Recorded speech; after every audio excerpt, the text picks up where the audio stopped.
This is Shireesha from Master of Business Administration, Institute of Aeronautical Engineering. So in this session, I'm going to discuss about forms of business organizations. So what are the types of business organizations?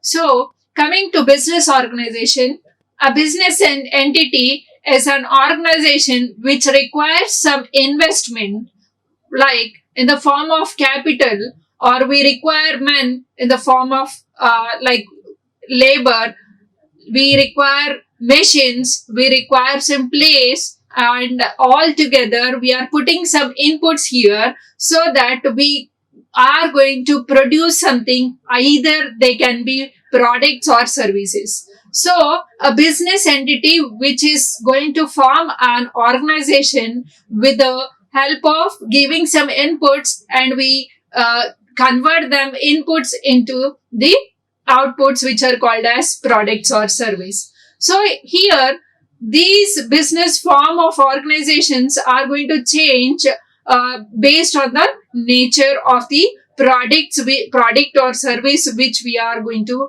manufacture. So in this category, we are going to categorize many different forms of organizations. So now let's know what are the different business organizations we have. So in this, coming to the types of firms, first one is service business. So service business is where they provide service. They like we generally see software industry, we see teaching profession, we see like doctors. So all these are service businesses. Okay. And now coming to the merchandise business. Merchandise business means they are just like they are going to deal with the products which are already ready for sale, and they are going to buy those products which are already manufactured, and then they are going to sell them to the customers. So they are going to act as a middleman between the we can say between manufacturer as well as the customer. And we generally see these merchandise business are like supermarkets and all. Okay.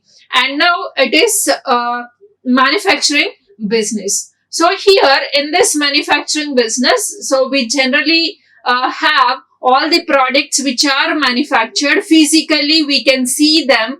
So all these comes under the manufacturing businesses, like manufacturing of car, manufacturing a chair, manufacturing a television. So all these are products, right?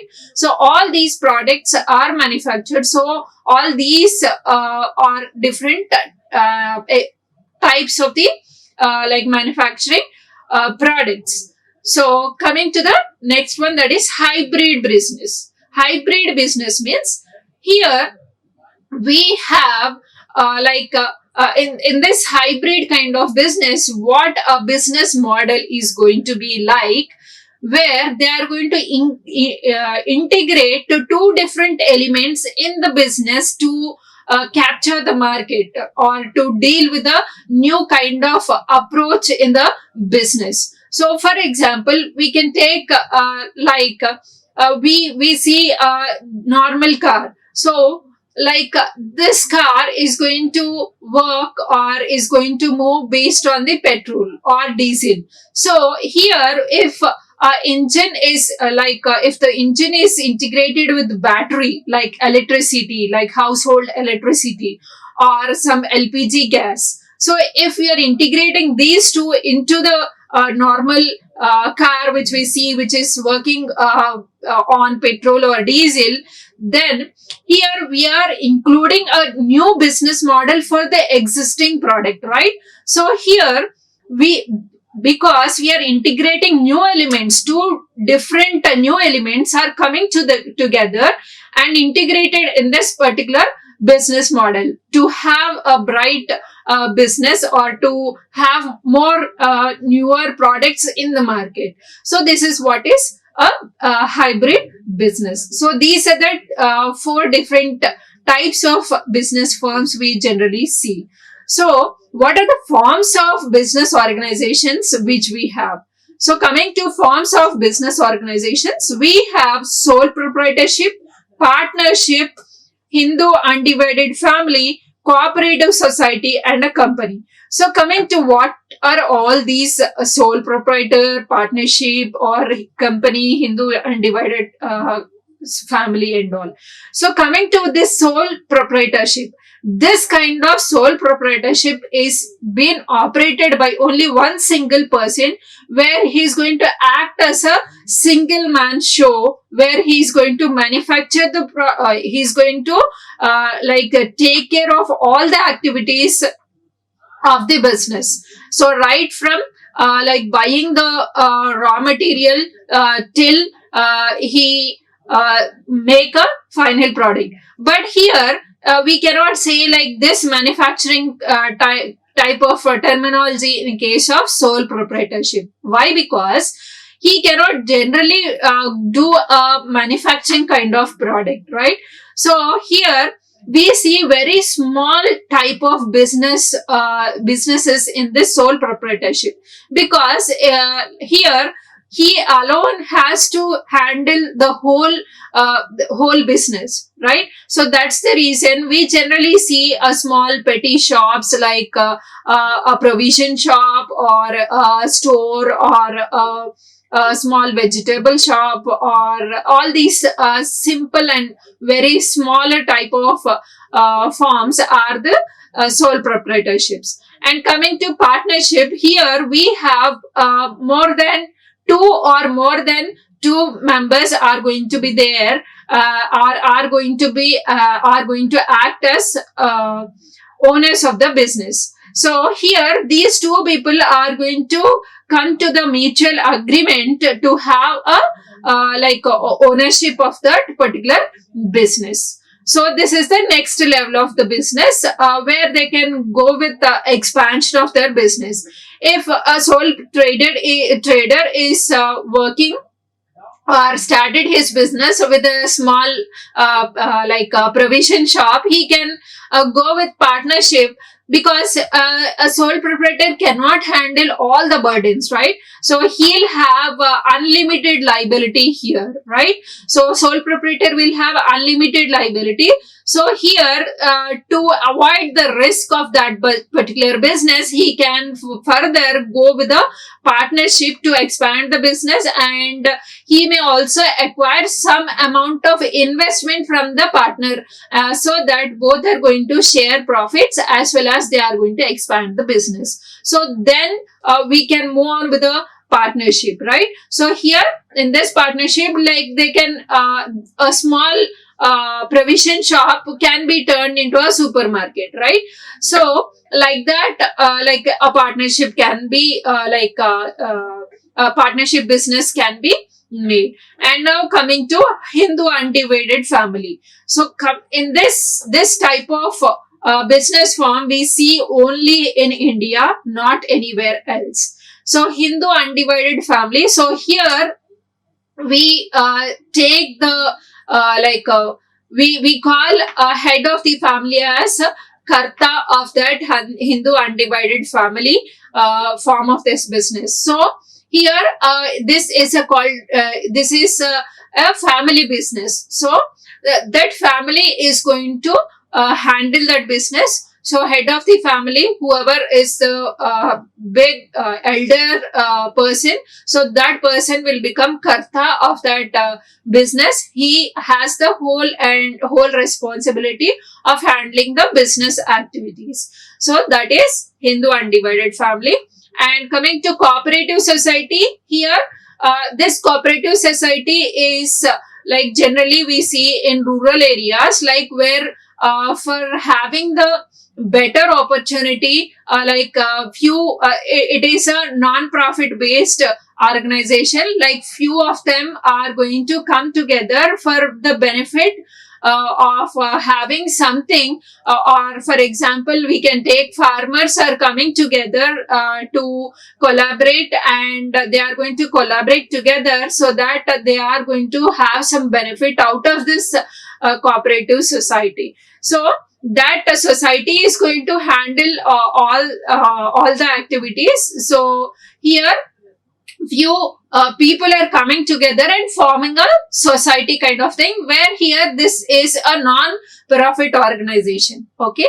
And now coming to finally a company. So company can be many types, like it can be a private limited company or a public limited company. And now company can be like here we are going to consider different types of companies, whether it is listed company, not listed company. So what is this listed? Where it has to be listed? So listed companies are like they have to be listed with the stock markets. Okay. So here, once it has to become a private limited company. So to become a private limited company, what is required is they have to register with the Companies Act. According to Companies Act, they have to form what is the memorandum of associations, and they have to fill the articles of associations.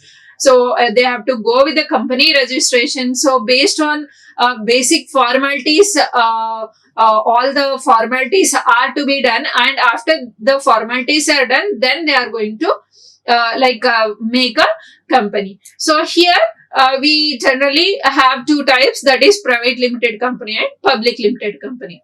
So we are going to talk about all these type of businesses in the next coming sessions also individually. Okay. So now what are the factors which are going to determine how to choose this business structure?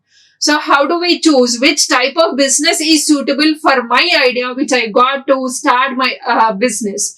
So here, as we discussed, we have seen like many type of businesses, like sole trader.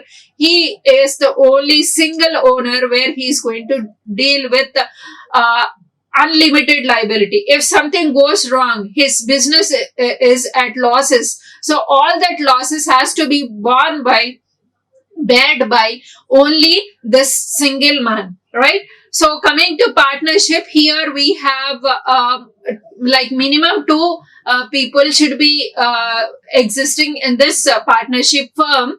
Here he'll have more than 2 to up to 20 owners can be there in this partnership firm. And here all the partners are also unlimited or are also having unlimited liability. And here coming to private limited company, like owners can be 1 to 149 owners. Here they have limited liability. And coming to public limited company, like 7 plus owners, and all the owners are going to have limited liability. And coming to cooperative society also, they have limited liability. And if it is a state owned company or a government owned company also, it is going to be a limited liability. So in all these type or forms of businesses, what we have seen as limited liability or unlimited liability. So now you must know what is limited liability and unlimited liability. So limited liability means here I am going to invest some amount of money on one company.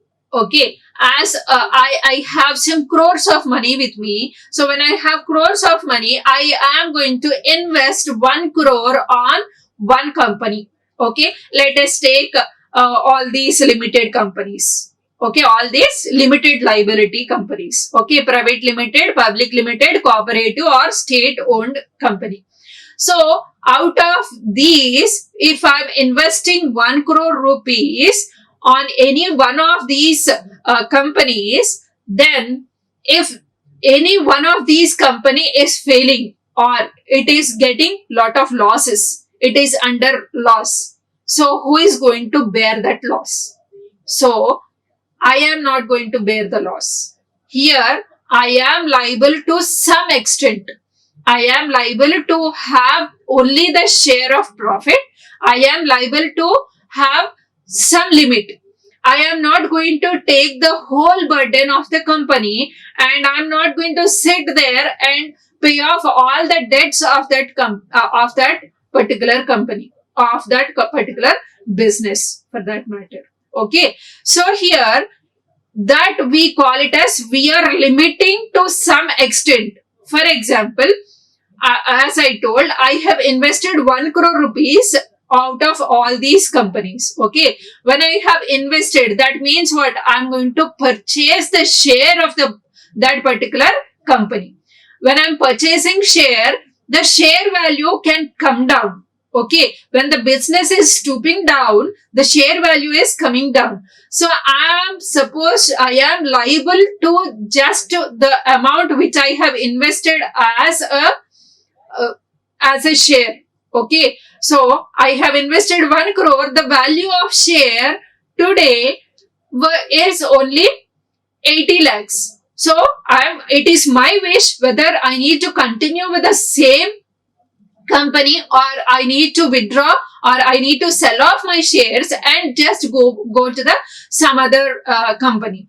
So that is all depends on my interest, right? So here I am only limited my liability. Liability means where I have to owe some money, or I have to pay some money to others. Okay. So here I have some limited liability in case of all these. Okay. Here when we talk about sole trader and partnership, it is not like that. It is unlimited liability. If I am the single owner, I have started my business and 1 crore rupees I have invested on a sole tradership. So here I am responsible for each and every activity of that particular business. So if I am getting loss as a sole proprietor, if I am getting loss, yes, you have to bear that loss. Or if as a partnership, as your part of partnership firm, you are one of the partner, yes, you have to bear all the losses. Okay. So that is what is unlimited liability. So, and the rest of these are limited liabilities. So how do I get funds from sole proprietor and partnership firms, or for that matter anywhere where I wanted to invest in any business form of organization?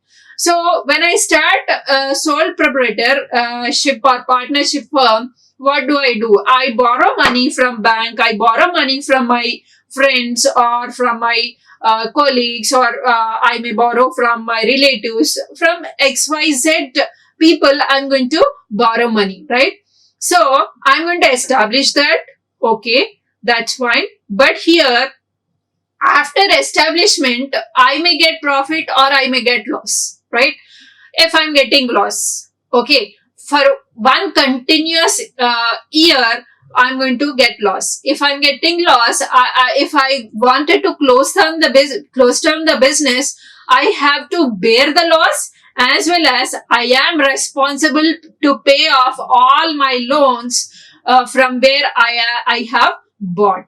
Okay, that is what is unlimited liability. Okay, so I have to use my personal property also to pay off all the loans. But in case of all other type of business firms, that is private limited, public limited, cooperative, or state owned company, in all these companies, what we see is like we have invested 1 crore. Okay. So if you want to withdraw that, I'm going to withdraw based on the market value. I'm going to withdraw and sell off my shares. I'm nowhere belonging to that particular company. I am least bothered about the company, how much of loans that business has taken, that organization has taken. Okay. So I'm not going to bother all those things. Okay. So that is the reason we call them as limited liability. And here we have unlimited liability. That is the basic difference between these firms and the rest of the types of the business firms. So now let's understand what are the factors which are going to affect the choice of business structure. So first one is taxation. So here in sole proprietorship, there is a benefit in case of taxation, because here like he need not pay taxes, like he is responsible to pay tax only for the profit whatever he has earned. On that profit only he is going to, for that profit only he is going to pay the tax. Okay, so that is what is sole proprietor. And partnership also, like on the profits only taxation will be levied. And rest of the firms, in case of rest of the firms, what we see is, so here the slab rates for sole proprietorship and partnership will be different. And when it comes to these types of businesses, the firms, when it comes to rest of the firms, the taxation is different. Here they have to, as they are commercials, they are going to have different slab rates. So one that point is going to affect the choice of the business form. And the next one is like legal liabilities to the for establishment. What, like as I was telling about all this liability, or limited liability or unlimited liability. So here I am responsible for the liabilities which is there for that particular business, right? So here, for rest of the firms, what we have seen, like cooperative society, public limited or private limited companies, in all these categories will have limited liability. Okay, so that also matters a lot, whether to go with that kind of business firm, or or we can go with the sole trader or partnership. And now coming to, what are the costs associated for formation of the business? So how much of cost is going to incur or to establish the business? So for initial establishment, to start the work, so first we need land, then we require some plant, then we require some fixed assets like machinery, land, building. All these are like fixed assets, right? So how much of cost is associated to build a company?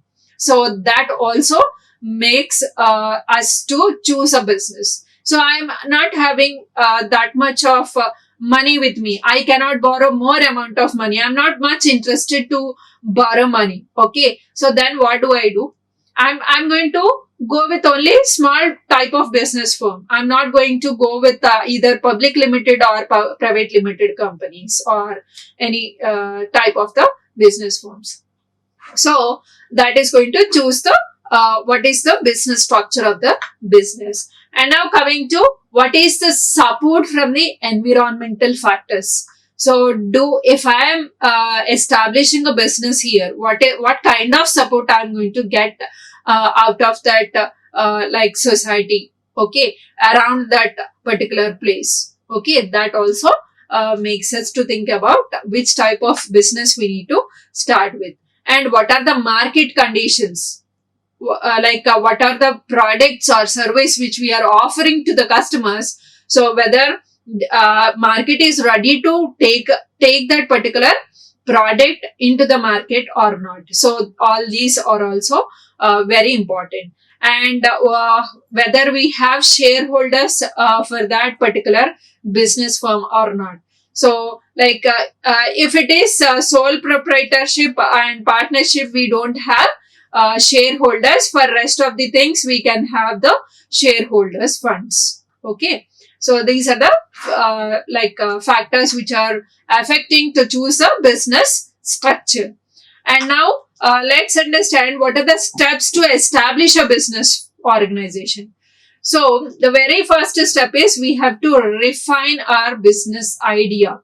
So first, I am interested in entrepreneurship. So from my education, higher education onwards, somehow I am interested towards entrepreneurship. Then what do? I need to generate an idea. I have to nurture. Nurture an idea and pitch that idea. And after pitching an idea, then I'm going to check various parameters, whether that idea is going to exist as a physical, is it going to shape out as a physical existence or not? That one must check. Okay, so for that, first, what a person who wants to start a business need to know is he has to refine his idea, and then he has to go with writing a business plan, like using some flow chart and all.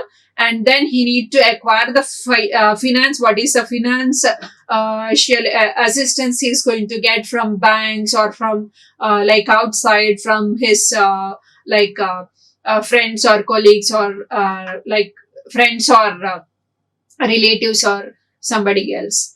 And what are the legal aspects, what are the legal aspects which are related to his business also to be checked. And he need to check he like how to register the business, and registration of the business with the government, and taking the IPR, okay, intellectual property rights on that particular business, so that nobody else are going to copy that business. Okay, that part he has to do. And then he has to go for insurance policy, because until unless he's going with insurance policy, he is going to be at a higher risk if he's not going to buy that, right? So that's the reason for all the fixed assets, and for his business also he need to go with the insurance policy, so that it is going to help him for the next process. And then he has to build the team, like who are the people who are going to be employed in his organization.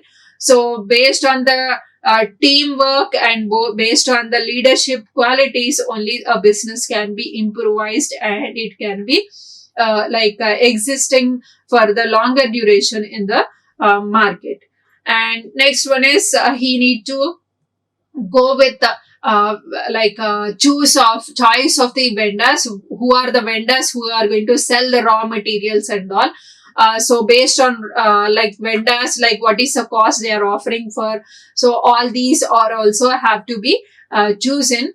And next one is he has to brand the business, and make publicity for his business, so that more people are going to know about that particular business, so that he's going to have some market, he's going to have good market conditions of his products or services, whatever he is offering for.